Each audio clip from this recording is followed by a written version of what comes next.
और तुम्हारा जीवन सुखी होगा। तुम्हारा जीवन पारिवारिक सुख, शारीरिक सुख, सामाजिक सुख, और इसी के लिए आप सब प्रयास करते हो और मेहनत करते हो। किसी तरह से भी हमको परिवार का सुख मिल जाए, हमको शरीर का सुख मिल जाए, लेकिन आपको दुखी दुख मिलता है।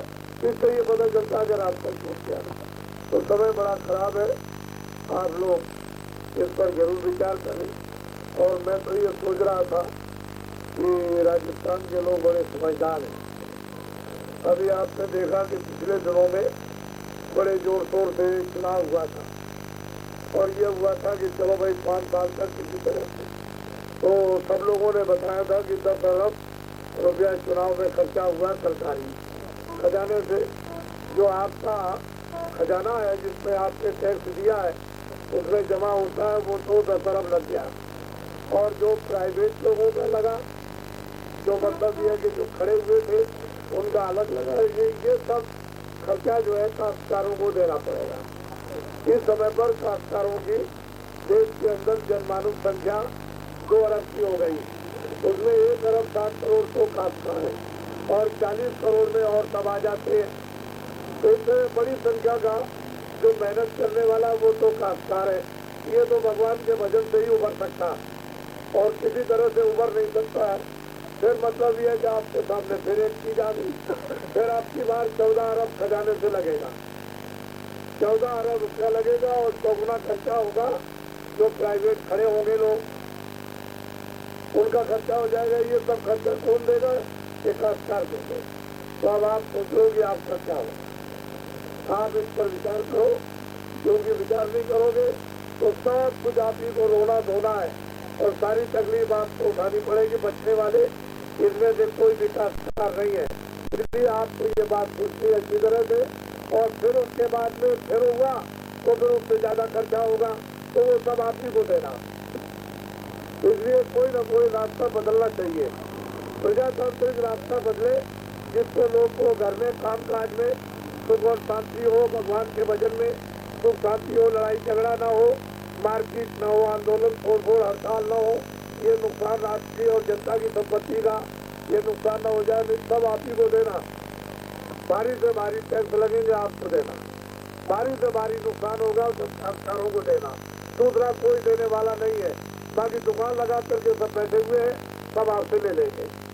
ये जितनी दुकानें लगी हुई है शहरों में ये सब आपसे लेंगे और आप खरीदार हो, आपको देना पड़ेगा हर हालत में। तो आपको ये बात सोचनी है अच्छी तरह से। लोगों ने तो मतलब जिस तरह से चोर होते हैं, डकैत होते हैं और कपली होते हैं, उनका एक पेशा हो जाता है चोरी करने का, डकैती करने का, कत्ल करने का या कराने का एक पेशा बन जाता है। इसी तरह से राजनीतिक लोगों ने ये पेशा बना दिया। ये पेशेवर राजनीतिक लोग हो गए। आपकी तकलीफ को और परेशानी को कोई नहीं देखता, सब अपना अपना देखते और कुछ नहीं। वो लोग अब चाहते हैं कि आपसे चूकते रहे और आप रोते हो चिल्लाते रहो, आपसे लड़ाई झगड़ा होता रहे। और मतलब ये है कि आप एक दूसरे के साथ दुश्मनी करते रहो, मार खाते रहो, तो अगर में ये है कि कब तक ये चलेगा, ये तो सोचना चाहिए। तो आगे समय बड़ा खराब है। 91 का साल 90 के साल से बहुत खराब है। और जब 15 में भंडारा होगा तो मैं 91 के साल की 92 के साल की 91 के साल में जो दूसरा करूँगा कि वो कैसा साल होगा। अभी तो कुछ नहीं था। अभी तो इस साल के देश में विदेश में विश्व में राजनीतिक उथल पुथल, सामाजिक उथल पुथल, पारिवारिक उथल पुथल, ये सब मतलब ये आप इसको देखिए, इसमें बड़े उथल पुथल होंगे विश्व में और भारत में। तरह तरह की उथल पुथल आपके सामने आएगी और आपकी बुद्धि चकाचौंध हो जाएगी। आप कहोगे कि भाई बाबा जी कुछ कह रहे थे, तो मैं तो आप खेतों की बात करता हूँ। मेरा तो उसमें कोई स्वार्थ नहीं, कोई किसी तरह का स्वार्थ नहीं है। अरे भाई अच्छा रास्ता बताना, अच्छे लोगों को तैयार करना और अच्छी सेवा कराना, ये तो महात्माओं का सर्वदा काम रहा, कोई आज का नहीं। ये तो हमेशा से आपका इतिहास भरा पड़ा हुआ है। तो आप उसको क्यों नहीं देखते हो? लेकिन हमारा कोई जाति फायदा नहीं, जाति कोई लाभ नहीं। क्यों कि मेरे पास तो कोई बच्चा कच्चा है नहीं कि जिसके लिए धोखा देंगे, बेईमानी करेंगे, चोरी करेगा। तो ये समझता हूँ कि आपकी सब बच्ची है। तो मैं चाहता हूँ कि आप सीधे रास्ते से चलो और शरीर भी बेकार चला जाए आपका, तो न इधर से हुए न उधर से हुए, तो महात्मा वही चीज बताएंगे जो सबके लिए लाभकारी होगी। चाहे हिंदू हो, चाहे मुसलमान हो, चाहे सिख हो, चाहे ईसाई हो, छोटा हो, बड़ा हो, अमीर गरीब हो, सबके लिए शिक्षा और सबके लिए मार्ग अच्छा, अच्छे विचार। तो आपको ये समझना चाहिए कि महात्मा को सबसे कारक और सबके लिए लाभदायक रहे। उन्होंने कभी किसी का कोई नुकसान किया नहीं, लेकिन आप इन दिनों में महात्माओं की बात सुनना और मानना आपने बंद कर दिया, इसीलिए सब परेशानियां आपके सामने आकर के खड़ी हो गई और आप इस समय पर आप व्यस्त हो कि क्या होगा क्या होगा। तो जो कर्म किया उसका तो फल आपको भोगना आकर के भोगेगा। तो जैसे जैसे कर्म करोगे, अच्छे करोगे आपको अच्छा मिलेगा, बुरे करोगे आपको बुरा मिलेगा। तो फिर मतलब कर्मों का फल तो भोगना ही है, उससे तो कोई बचने वाला नहीं है। तो कुदरत है, प्रकृति है, भगवान है। जैसे जैसे कर्म करते हो, अगर हवा को खराब करोगे तो हवा गंदी हो जाएगी, शरीर में अगर गंदी चीजें डालोगे तो शरीर गंदा हो जाएगा। तो जैसा जैसा कर्म करोगे उसके मुताबिक आपको सजा मिलेगी। तो उससे बचने के लिए भगवान का भजन, या आप उस खराबी से, उस परेशानी से, तकलीफ से, दर्द से, पीड़ा से आप बचो तो भगवान का भजन करना। तो दर्द और बात को हमेशा बताते ही रहते।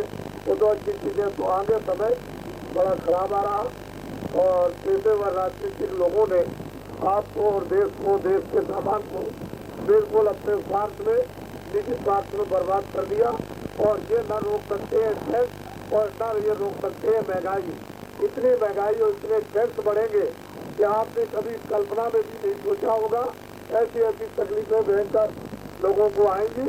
तो हमारी मोटी बात को आप याद रखें, अगर हिंदू मुसलमान सिख ईसाइयों ने दिन में खेती, दुकान, दफ्तर का काम, बच्चों की सेवा, भगवान का भजन और खुदा की इबादत, प्रार्थना पाठ न की और मना किया कि हम नहीं करेंगे, तो अभी आपने तकलीफ नहीं देखी, अभी दुख नहीं देखा आपने, सूखा, अकाल, भूखमरी, आपने अभी रोग और बीमारी, महामारी, लड़ाई झगड़ा, सांप्रदायिक और मजहबी छोटे बड़ों के आपने नहीं, ये सारी तकलीफें और कोराम आगे आने वाला है।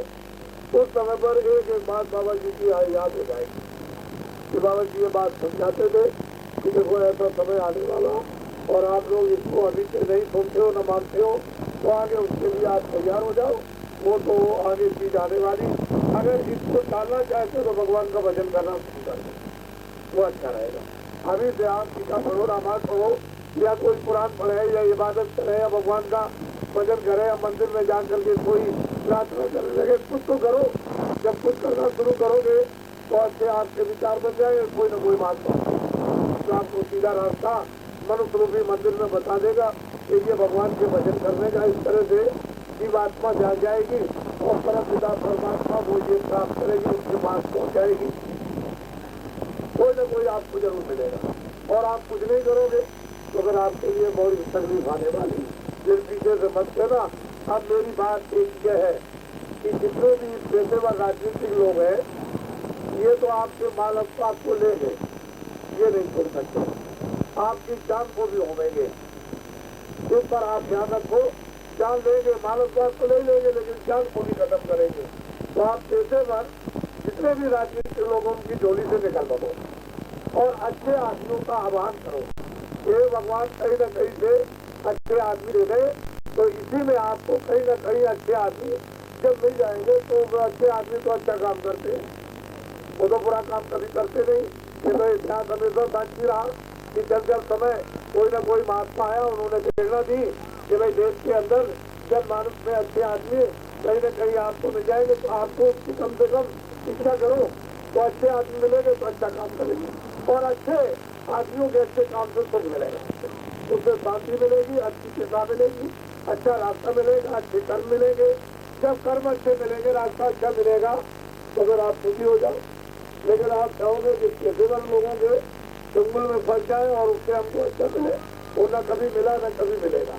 तीसरी बात हमारी याद रखो कि पेशेवर राजनीति लोगों की झोली से निकल सको, नहीं तो माल अवतार और जान भी आपकी जाएगी, बच नहीं सकते हो।